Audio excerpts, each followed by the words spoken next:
મહત્વના સમાચાર મળી રહ્યા છે તેના પર નજર કરીશું। મહત્વપૂર્ણ સમાચાર સામે આવી રહ્યા છે। ઈડર વિજયનગર રોડ પરથી 5 વર્ષીય બાળકીનું અપહરણ થવાની ઘટના બની છે। 5 વર્ષીય બાળકીનું અપહરણ કરવામાં આવ્યું। ઈડરની આ ઘટના છે। ભજપુરા બસ સ્ટેન્ડ નજીકથી મોટરસાયકલ ચાલકે 5 વર્ષીય બાળકીનું અપહરણ કર્યું હોવાની માહિતી પ્રાપ્ત થઈ રહી છે। શ્રમિક પરિવારની આ બાળકી હતી કે જેનું અપહરણ થતાં સમગ્ર વિસ્તારમાં ચકચાર મચી જવા પામી છે। ફરિયાદી પિતાએ વડાલી પોલીસ મથકે આ સમગ્ર મામલે ફરિયાદ નોંધાવી છે। પોલીસ દ્વારા પણ હાલ તો તપાસ હાથ ધરવામાં આવી છે। પોલીસે બાઇક ચાલક વિરુદ્ધ ફરિયાદ નોંધી છે અને આ અંગે બાઇક ચાલકની શોધખોળ હાથ ધરી છે અને તપાસ વધુ કામગીરી હાથ ધરી છે। ઈડર વિજયનગર રોડ પરની આ ઘટના છે। 5 વર્ષીય બાળકીનું અપહરણ થવાની ઘટના બની છે। શ્રમિક પરિવારની આ બાળકી હતી કે જેનું અપહરણ થયું છે।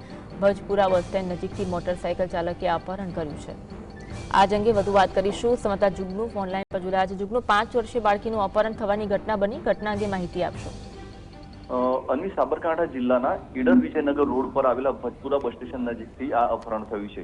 જેમાં 5 વર્ષીય પિંકી નામની બાળકી ત્યાંથી પસાર થઈ રહી હતી। તે દરમિયાન એક મોટરસાયકલ ચાલક ત્યાં આવ્યો હતો અને આ બાળકીને મોટરસાયકલ પર બેસાડી ત્યાંથી ફરાર થઈ ગયો હતો। તેના માતા પિતા કંઈ વિચારે તે પહેલા તે ત્યાંથી ફરાર થઈ ગયો હતો। બાદમાં આ યુવતીના પિતાએ વડાલી પોલીસ મથકે આ અજાણ્યા મોટરસાયકલ ચાલક સામે ફરિયાદ નોંધાવી છે। ત્યારે પોલીસે આજુબાજુના વિસ્તારના સીસીટીવીના આધારે હાલમાં તપાસ હાથ ધરી છે। જી આભાર માહિતી આપવા માટે।